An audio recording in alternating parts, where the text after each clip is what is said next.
The Winnipeg Jets and the Toronto Maple Leafs are two teams that had high expectations for the 2022-23 season, but both fell short of their goals in different ways. Let's take a look at how they performed and what went wrong for them. The Jets finished fourth in the Central Division with a 46-33-3 record, earning them a wild-card spot in the Western Conference playoffs. They had a balanced offense led by Mark Scheifele, who scored 42 goals, and Kyle Connor, who had 80 points. Their defense was anchored by Josh Morrissey, who had 60 assists and a +14 rating. Their goaltender, Connor Hellebuyck, was solid with a 2.49 goals against average and a .917 save percentage. However, the Jets had some issues that prevented them from going further in the postseason. They struggled with consistency, losing 10 games by 3 or more goals. They also had trouble scoring on the power play, ranking 25th in the league with a 15.8% success rate. They faced the Vegas Golden Knights in the first round of the playoffs, a team that had beaten them in 5 games in the 2018 Western Conference Final. The Jets managed to win 1 game at home, but lost the series in 5 games as well. The Golden Knights outscored them 17-9 and dominated them in shots, hits and faceoffs. The Leafs finished second in the Atlantic Division with a 50-21-11 record, securing home ice advantage in the Eastern Conference playoffs. They had a potent offense led by Austin Matthews and William Nylander, who both scored 40 goals. Mitch Marner had a career-high 99 points and was second in the league in assists with 69. Their defense was improved by the additions of T. Brodie and Jake Muzzin, who both had a +24 rating.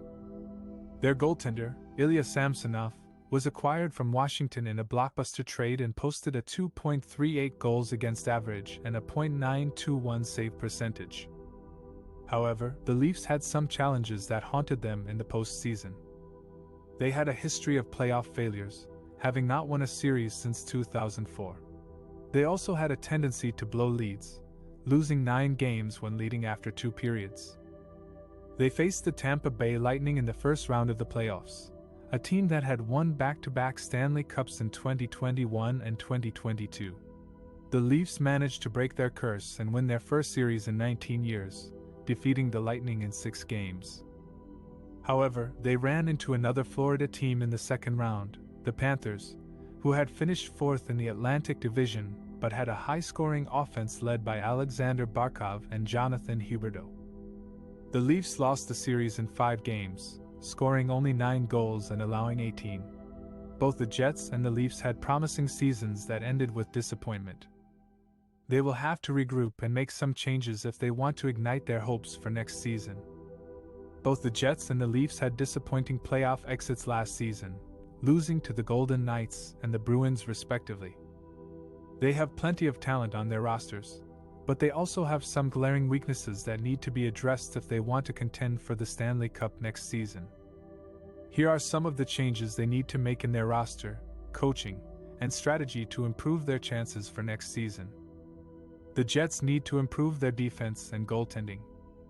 Their defense was exposed by the Golden Knights' speed and skill, allowing 23 goals in 6 games. They also relied too much on Connor Hellebuyck, who had a .907 save percentage in the playoffs, well below his Vezina-winning .922 in the regular season. The Jets need to find a reliable partner for Josh Morrissey, who played over 25 minutes a game in the playoffs. They also need to add some depth and mobility to their blue line, which was often outskated and outworked by their opponents.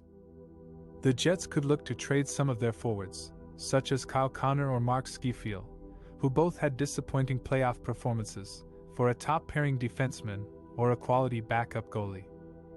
The Leafs need to improve their grit and leadership.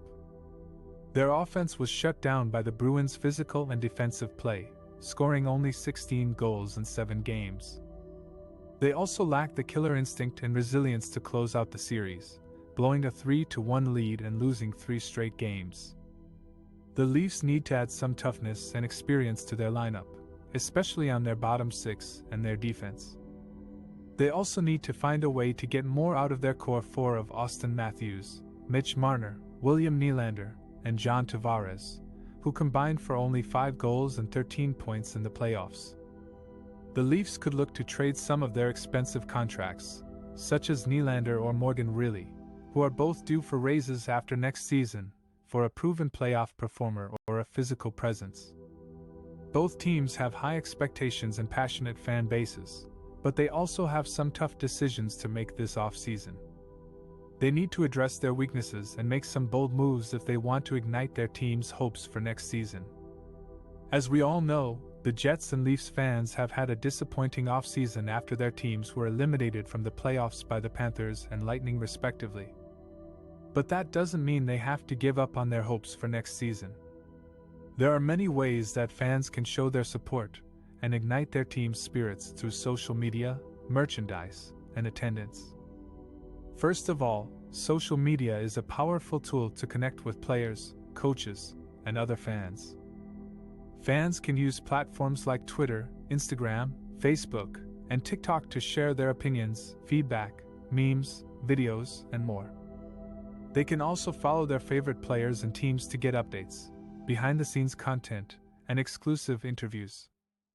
Social media can also be used to troll rival teams and fans in a friendly way, such as the soccer fans who brought back the famous "We Want Florida" chant after Toronto was eliminated. By using social media, fans can create a sense of community and loyalty among themselves and their teams. Secondly, merchandise is another way to show support and enthusiasm for the Jets and Leafs. Fans can buy jerseys, hats, shirts, mugs, posters, stickers, and more with their team's logo and colors. They can also customize their own merchandise with their name, number, or slogan. Merchandise can be worn or displayed at home, at work, or in public to show off their fandom and pride. Merchandise can also be gifted to friends and family who are also fans or potential fans.